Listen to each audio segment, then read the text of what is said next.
आप देख रहे हैं खबर दोपहर। नमस्कार, मैं हूं आपके साथ प्रीति सिंह। शुरुआत करेंगे इस वक्त की सुर्खियों के साथ। अजय भारत अटल भाजपा नारे के साथ 2019 का लोकसभा चुनाव लड़ेगी बीजेपी। राष्ट्रीय कार्यकारिणी की बैठक में पारित हुआ न्यू इंडिया का संकल्प। प्रधानमंत्री नरेंद्र मोदी ने विपक्ष के महागठबंधन पर उठाए सवाल। कहा, विपक्ष के पास न नेता, न नीति और न रणनीति।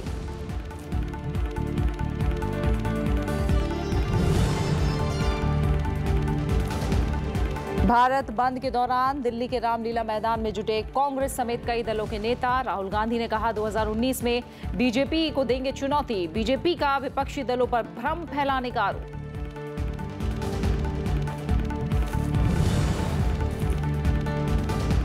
– 2007 हैदराबाद दोहरे बम धमाके के मामले में एक और अभियुक्त दोषी करार। सजा पर फैसला आज। धमाके में 40 से ज्यादा लोगों की गई थी जान।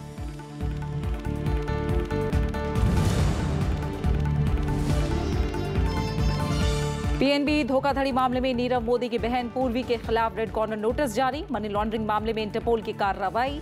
पीएनबी धोखाधड़ी का मुख्य आरोपी है नीरव मोदी।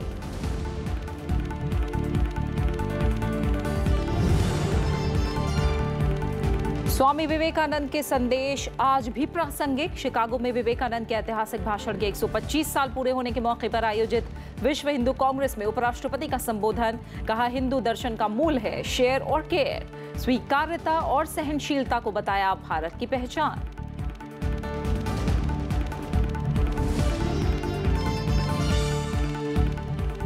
पेट्रोल और डीजल की बढ़ती कीमतों के विरोध में कांग्रेस की तरफ से बुलाए गए भारत बंद का मिला-जुला असर देखने को मिल रहा है। देश में कई जगहों पर हिंसा की भी खबरें हैं। बिहार में बंद का व्यापक असर देखने को मिल रहा है। राज्य के कई हिस्सों में प्रदर्शनकारियों ने तोड़फोड़ की है। राजधानी पटना में बंद के दौरान कई गाड़ियों में तोड़फोड़ की गई। हालात को काबू में करने के लिए पुलिस बल तैनात किया गया। वहीं मध्य प्रदेश में भी हड़ताल के चलते कारोबारी प्रतिष्ठानों को बंद रखा गया है। कांग्रेस के कार्यकर्ता अलग अलग शहरों में सड़कों पर उतरे हुए हैं। महाराष्ट्र में भी कांग्रेस कार्यकर्ताओं ने रेल सेवाओं को बाधित करने की कोशिश की है। भारत बंद और राजनीतिक दलों के प्रदर्शन को देखते हुए ईस्ट कोस्ट रेलवे जोन ने 12 ट्रेनों को आज के लिए रद्द कर दिया है। भुवनेश्वर हावड़ा जनशताब्दी एक्सप्रेस और भुवनेश्वर विशाखापट्टनम इंटरसिटी एक्सप्रेस शामिल हैं। राष्ट्रव्यापी बंद के चलते कुछ राज्यों ने अपने यहां स्कूल कॉलेजों में भी छुट्टी घोषित की है। इधर दिल्ली में कांग्रेस राहुल गांधी अपने समर्थकों के साथ राजघाट से रामलीला मैदान तक उन्होंने मार्च निकाला। मंच पर राहुल गांधी के साथ कई अन्य दलों के नेता भी जुटे। मंच पर यूपीए चेयरपर्सन सोनिया गांधी और पूर्व प्रधानमंत्री मनमोहन सिंह भी मौजूद थे। पूर्व प्रधानमंत्री मनमोहन सिंह ने केंद्र सरकार की नीतियों पर सवाल उठाते हुए मौजूदा सरकार पर आरोप लगाया कि सरकार ने कई काम ऐसे किए हैं जो देश हित में नहीं हैं। कांग्रेस अध्यक्ष राहुल गांधी ने कहा कि अगले साल लोकसभा चुनाव में विपक्षी दलों की एकजुटता बीजेपी को कड़ी चुनौती देगी। कि आज यहां स्टेज पे पूरे के पूरे विपक्षी दल एक साथ खड़े हुए हैं, बैठे, और ये एक रिफ्लेक्शन है। विचारधारा एक है और हम एक साथ मिलकर, सब एक साथ मिलकर बीजेपी को हराने जा रहे हैं। हर तरफ से पुकारें आ रही हैं, शोर आ रहा है, किसान परेशान है, छोटे व्यापारी परेशान है, नौजवान परेशान है, उनको कोई रोजगार के साधन नजर आ नहीं रहे। वहीं बीजेपी ने विपक्षी दलों के विरोध को झूठ का पुलिंदा बताया है। पार्टी का कहना है कि कांग्रेस और अन्य विपक्षी दल जनता को गुमराह कर रहे हैं और देश में डर का माहौल बना रहे हैं। कानून मंत्री रविशंकर प्रसाद ने आरोप लगाया कि कांग्रेस और कुछ अन्य दलों के लोग हताशा में हैं और राजनीतिक फायदे के लिए खौफ का माहौल बना रहे हैं। उन्होंने ये भी कहा कि कांग्रेस की तरफ से बुलाए गए भारत बंद को जनता का समर्थन नहीं है। तेल की बढ़ी हुई कीमतों पर रविशंकर प्रसाद ने कहा कि सरकार जनता के साथ है और समाधान निकालने की कोशिश की जा रही है। उन्होंने कहा कि पेट्रोल और डीजल की कीमतों का बढ़ना सरकार के हाथ में नहीं है और तेल उत्पादक देशों ने कच्चे तेल के उत्पादन को सीमित किया हुआ है, जिसका असर तेल की कीमतों पर दिखाई दे रहा है। उन्होंने कहा कि सरकार ने देश में महंगाई पर काबू पाने के लिए कई कदम उठाए हैं और काफी हद तक सरकार को इसमें सफलता भी मिली है। कानून मंत्री ने यह भी कहा कि लोकतंत्र विरोध करने का अधिकार है और बीजेपी इसका स्वागत करती है, लेकिन राजनीति के लिए हिंसा का सहारा लेना वाजिब नहीं है। The BJP strongly believes that in spite of some momentary difficulty, the people are not supporting this Bandh. And that is unnerving the Congress party and the opposition. And the resort to violence is designed to overawe the people of India. खौफ का माहौल बनाया जा रहा है।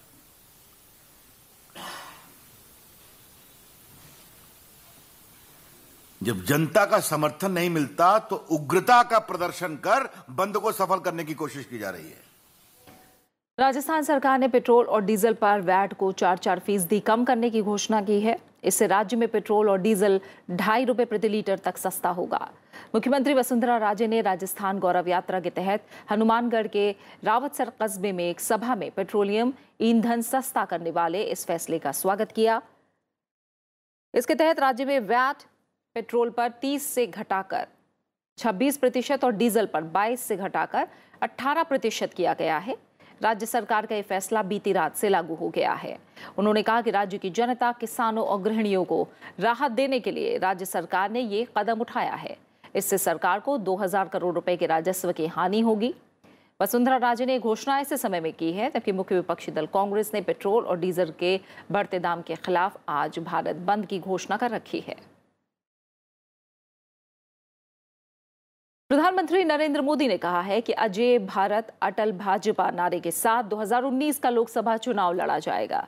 BJP राष्ट्रीय कार्यकारिणी के समापन संबोधन में उन्होंने बीजेपी के खिलाफ बन रहे संयुक्त विपक्ष की आलोचना करते हुए कहा कि महागठबंधन में नेतृत्व का पता नहीं, नीति अस्पष्ट है और नियत भ्रष्ट है। उन्होंने कहा कि 2019 में विपक्ष की चुनौती नजर नहीं आती।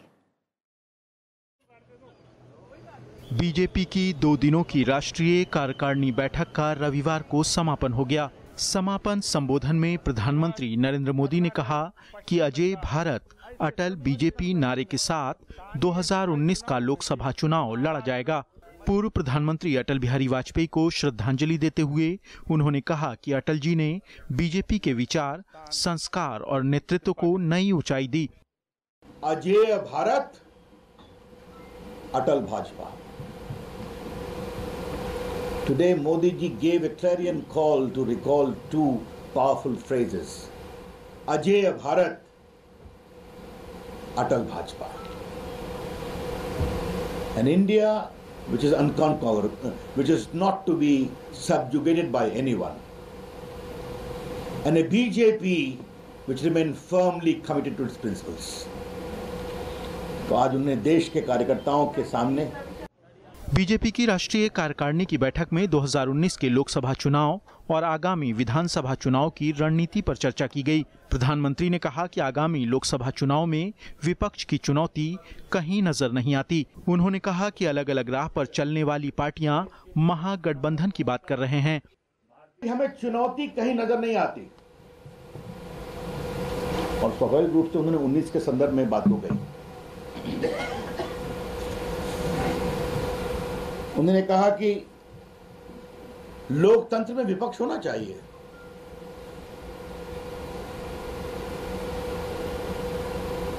उनके सवाल, उनके अकाउंटेबिलिटी सीख करने का तरीका लोकतंत्र की मजबूती है।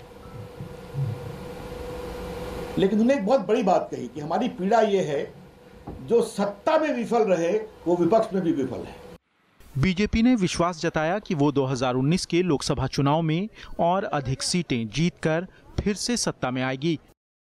रविंद्र सिंह शोरान, राज्यसभा टीवी। बीजेपी की राष्ट्रीय कार्यकारिणी की बैठक में पार्टी अध्यक्ष अमित शाह ने कहा कि वो 2019 की जीत को लेकर आश्वस्त हैं। उन्होंने कहा कि विपक्ष महागठबंधन बनाकर सत्ता में आने के सपने देख रहा है, लेकिन प्रधानमंत्री नरेंद्र मोदी की स्वीकार्यता लगातार बढ़ रही है। बैठक के बाद केंद्रीय मंत्री रविशंकर प्रसाद ने प्रेस कॉन्फ्रेंस में ये जानकारी दी। बैठक में बीजेपी अध्यक्ष ने दावा किया कि 2019 के लोकसभा चुनाव में वो जीत रहे हैं और इसके बाद 50 साल तक बीजेपी को कोई हटा नहीं सकता। हालांकि उन्होंने साफ किया कि ये बात अहंकार में नहीं बल्कि काम के आधार पर वो कह रहे हैं।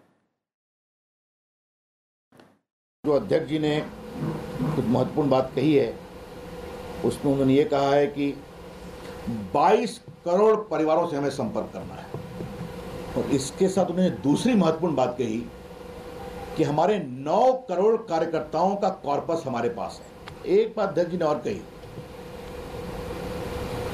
कि 14 के बाद हमने जरा भी विश्राम नहीं किया, चाहे वो हमारे प्रधानमंत्री हों, हमारे राष्ट्रीय अध्यक्ष हों। उन्होंने एक बात कही कि प्रधानमंत्री बनने के बाद माननीय मोदी जी ने देश के 300 लोकसभा को विजिट किया है। वो 300 कर लिया, जो बचे हुए हैं उसको भी कर लेंगे चुनाव के पहले। तो जहां हमारे प्रधानमंत्री इतनी मेहनत करते हैं और हमने देश के लिए इतना काम किया है, तो 19 हम जीतेंगे, और 19 के जीतने के बाद 50 साल तक हमें हटाने वाला कोई नहीं है।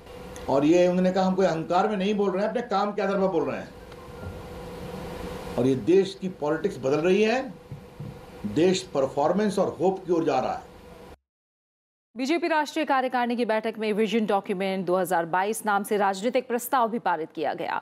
बीजेपी के वरिष्ठ नेता और केंद्रीय मंत्री प्रकाश जावड़ेकर ने बताया कि गृह मंत्री राजनाथ सिंह ने राजनीतिक प्रस्ताव रखा। पार्टी का कहना है कि विपक्ष के पास ना तो कोई नेता है और ना ही कोई कार्यक्रम, ना ही कोई रणनीति है। उसका एकमात्र एजेंडा प्रधानमंत्री नरेंद्र मोदी को सत्ता में आने से रोकना है। जावड़ेकर ने बताया कि कार्यकारिणी में पारित राजनीतिक प्रस्ताव में 2022 तक ऐसे न्यू इंडिया के निर्माण की बात भी कही गई जो गरीबी, सांप्रदायिकता, जातिवाद, भ्रष्टाचार और आतंकवाद से मुक्त होगा। उन्होंने ये भी कहा कि पिछले 4 साल में देश में आंतरिक सुरक्षा की स्थिति में पिछली सरकार के मुकाबले काफी सुधार हुआ है। प्रस्ताव में असम के राष्ट्रीय नागरिक रजिस्टर का जिक्र करते हुए कहा गया है कि सरकार अपने नागरिकों के खिलाफ नहीं है, बल्कि वो घुसपैठ का विरोध करती है। उसमें मूल मुद्दा यह है कि एक नए भारत का संकल्प प्रधानमंत्री जी ने किया, और 4 साल के बाद हम ये कह सकते हैं कि नए भारत का संकल्प साकार करने की दिशा में भारत ने बहुत तरक्की की है, समाज ने भी साथ दिया है, और इसलिए पूरा विश्वास इस प्रस्ताव में जताया है कि नया भारत साकार होके ही रहेगा। और कैसा है नया भारत? गरीबी से मुक्त, भ्रष्टाचार से मुक्त, आतंकवाद से मुक्त, जातिवाद से मुक्त, संप्रदायवाद से मुक्त, ऐसा एक नया भारत 2022 तक स्थापित होगा। इसका आज विश्वास इस प्रस्ताव में प्रमुखता से किया गया है।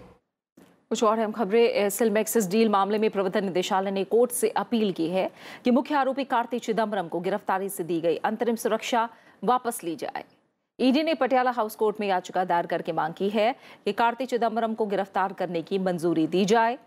इस याचिका पर सीबीआई के विशेष जज अब से थोड़ी देर बाद सुनवाई करेंगे। कोर्ट ने कार्ति चिदम्बरम की गिरफ्तारी पर 8 अक्टूबर तक रोक लगाई हुई है। साथ ही कार्ति के पिता और पूर्व केंद्रीय वित्त मंत्री पी चिदम्बरम को 8 अक्टूबर तक गिरफ्तारी से राहत दी गई है।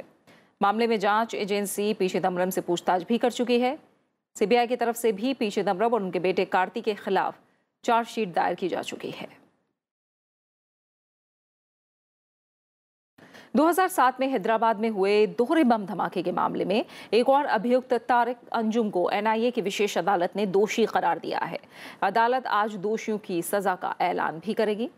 इस मामले में अदालत ने इंडियन मुजाहिदीन से जुड़े अनीक, शफीक सईद और इस्माइल चौधरी को पिछले हफ्ते दोषी करार दिया था। वहीं फारूक शरफुद्दीन तरकश और मोहम्मद सादिक इसरार अहमद शेख को बरी कर दिया था। 2007 यानी 11 साल पहले हैदराबाद में 2 अलग अलग जगहों पर बम ब्लास्ट हुए। विस्फोट में 40 से ज्यादा लोगों की मौत हो गई थी। बड़ी तादाद में लोग जख्मी हुए थे। पूर्व प्रधानमंत्री राजीव गांधी की हत्या में उम्र कैद की सजा काट रहे 7 दोषियों को रिहा करने की सिफारिश की गई है। तमिलनाडु में राज्य मंत्रिमंडल ने आरोपियों को रिहा करने के लिए राज्यपाल बनवारी लाल पुरोहित से सिफारिश की है। मुख्यमंत्री के पलनीसामी की अध्यक्षता में हुई मंत्रिमंडल की बैठक में इस प्रस्ताव को मंजूरी दी गई।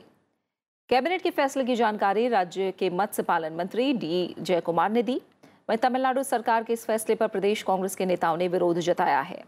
हाल ही में सुप्रीम कोर्ट ने दोषियों में से एक एजी पेरारीवलन की दया याचिका पर तमिलनाडु के राज्यपाल से विचार करने के लिए कहा था। इससे पहले केंद्र सरकार ने सुप्रीम कोर्ट में कहा था कि राजीव गांधी के हत्यारों की सजा कम करने या उन्हें रिहा करने के प्रस्ताव पर सहमत नहीं है। 2014 में तमिलनाडु की तत्कालीन मुख्यमंत्री जयललिता ने सभी दोषियों को रिहा करने का फैसला किया था, लेकिन केंद्र सरकार ने राज्य सरकार के इस प्रस्ताव पर विरोध जताया था। 21 मई 1991 को तमिलनाडु के श्रीपेरुम्बदूर में एक चुनावी रैली के दौरान आत्मघाती हमले में पूर्व प्रधानमंत्री राजीव गांधी की हत्या की गई थी। पीएनबी धोखाधड़ी मामले में इंटरपोल ने मुख्य आरोपी नीरव मोदी की बहन पूर्वी दीपक मोदी के खिलाफ रेड कॉर्नर नोटिस जारी किया है। इंटरपोल के नोटिस के मुताबिक पूर्वी मोदी के खिलाफ मनी लॉन्ड्रिंग मामले में ये कार्रवाई की गई है। प्रवर्तन निदेशालय ने इंटरपोल से पूर्वी दीपक मोदी के खिलाफ लुकआउट नोटिस जारी करने की मांग की थी। ईडी पीएनबी धोखाधड़ी मामले की जांच आगे बढ़ाने के लिए पूर्वी से पूछताछ करना चाहती है। जांच एजेंसी की तरफ से मार्च में दाखिल की गई चार्जशीट में भी पूर्वी दीपक मोदी का नाम शामिल किया गया था। पूर्वी के पास बेल्जियम की नागरिकता है। और अब बात शिकागो में हुए दूसरे विश्व हिंदू सम्मेलन की।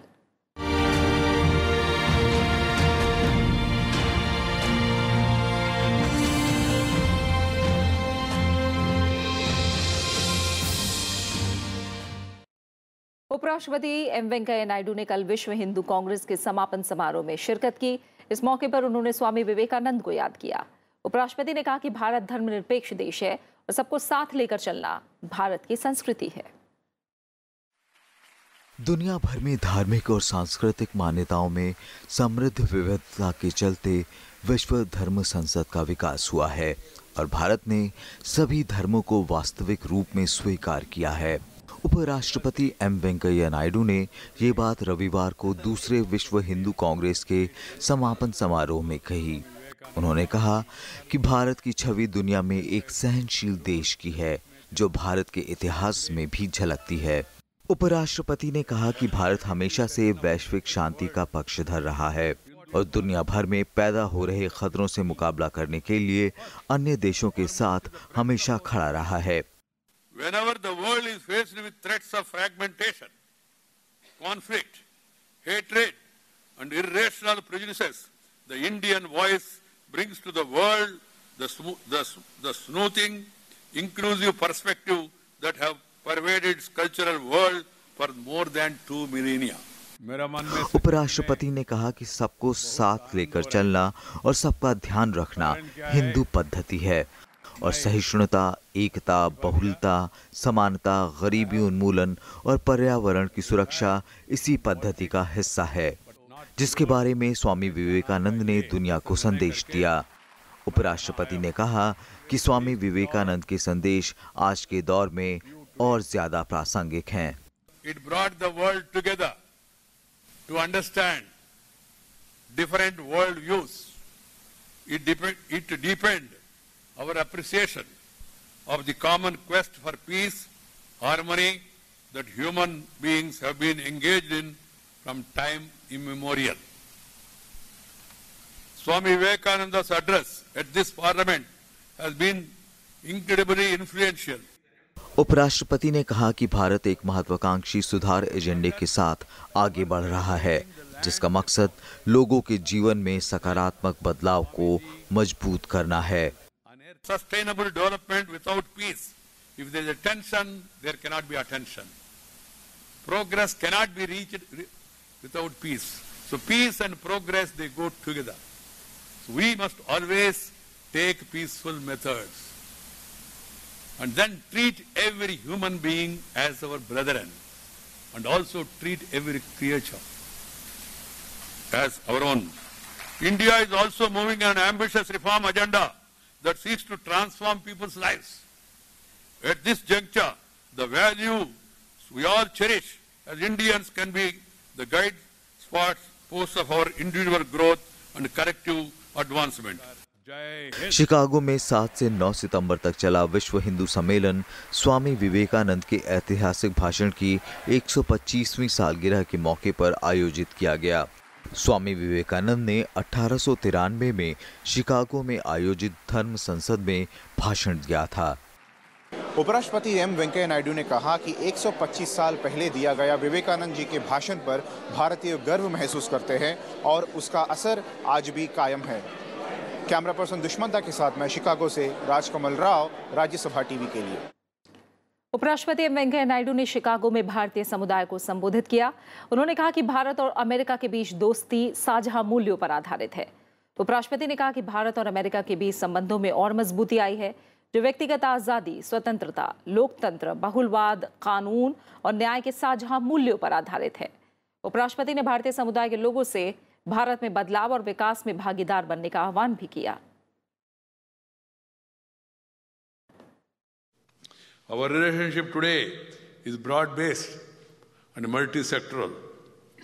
It covers many new areas such as defense, security, energy, science and technology, and civil aviation.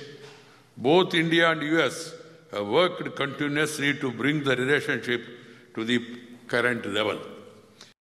उपराष्ट्रपति एम वेंकैया नायडू ने शिकागो में तेलुगु संघों के सदस्यों को भी संबोधित किया। उन्होंने कहा कि अमेरिका में रहने वाले भारतीय समुदाय को अपनी आध्यात्मिक और सांस्कृतिक जड़ों को नहीं भूलना चाहिए।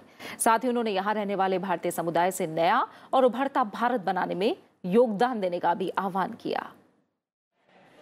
अमेरिका यात्रा के पहले दिन उपराष्ट्रपति एम वेंकैया नायडू ने शिकागो में तेलुगु संगठनों के सदस्यों को संबोधित किया।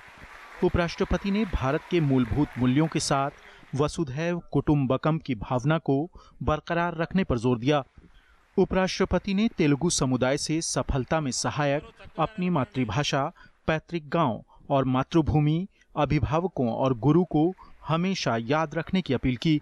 उन्होंने अमेरिका में तेलुगु समुदाय की कामयाबी की तारीफ की और भारत के विकास में योगदान करने की अपील की। उन्होंने कहा कि अमेरिका में रहने वाले तेलुगु और अन्य भारतीय समुदाय ने दोनों देशों के बीच संबंधों को मजबूत करने का काम किया है। The Indian community in America, the Telugu community, you are playing a very constructive role in strengthening the relationship between India and USA. I compliment you all from the bottom of my heart as the representative of Indian people. उपराष्ट्रपति ने कहा कि पिछले 4 साल में प्रधानमंत्री नरेंद्र मोदी की अगुवाई में भारत ने तेजी से और जबरदस्त प्रगति की है और पूरा विश्व अब भारत की तरफ देख रहा है। The entire world economy is slowing down, but the only economy which is moving faster is India. That is our motherland, our Bharat.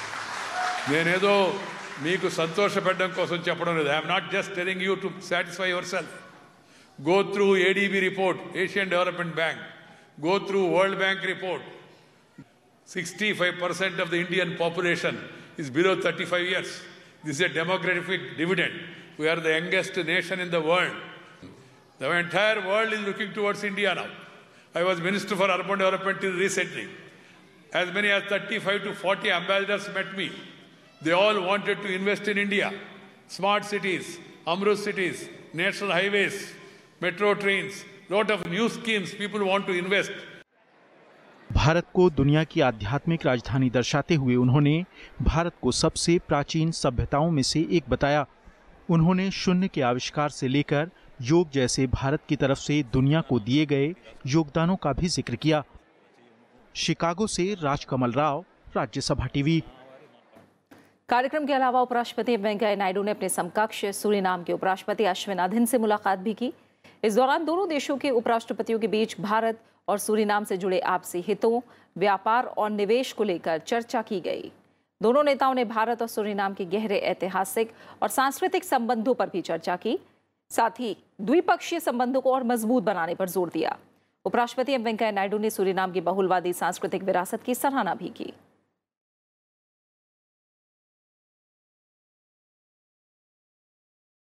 और अब बात करेंगे खेलों की। भारत और इंग्लैंड के बीच 5 मैचों की टेस्ट सीरीज का 5वां और आखिरी टेस्ट लंदन के ओवल में खेला जा रहा है। तीसरे दिन का खेल खत्म होने तक मेजबान टीम ने दूसरी पारी में 2 विकेट के नुकसान पर 114 रन बना लिए हैं। अब इंग्लैंड की कुल बढ़त 154 रन की हो गई है। एलिस्टर कुक और जो रूट क्रीज पर मौजूद हैं। इससे पहले भारतीय टीम ने पहली पारी में 292 रन बनाए। जडेजा ने 86 रन और अपना पहला टेस्ट मैच खेल रहे हनुमा विहारी ने 56 रन बनाए, जबकि इंग्लैंड ने पहली पारी में 332 रन बनाए थे। टेनिस की सर्बिया के स्टार टेनिस खिलाड़ी नोवाक जोकोविच ने यूएस ओपन का खिताब अपने नाम कर लिया है। ये उनके करियर का 14वां ग्रैंड स्लैम खिताब है। जोकोविच ने पुरुष एकल के खिताबी मुकाबले में अर्जेंटीना के जुआन मार्टिन डेल पोत्रो को मात दी। जोकोविच ने डेल पोत्रो को 6-3, 7-6, 6-3 से शिकस्त दी। यूएस ओपन में 8 बार फाइनल में जगह बनाने वाले जोकोविच 2011 और 2015 में यूएस ओपन का खिताब जीत चुके हैं।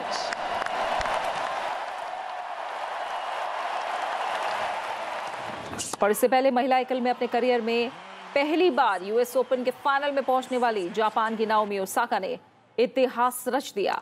ओसाका ने फाइनल में अमेरिका की दिग्गज खिलाड़ी सेरेना विलियम्स को सीधे सेटों में 6-2, 6-4 से मात देकर अपने करियर का पहला ग्रैंड स्लैम जीता।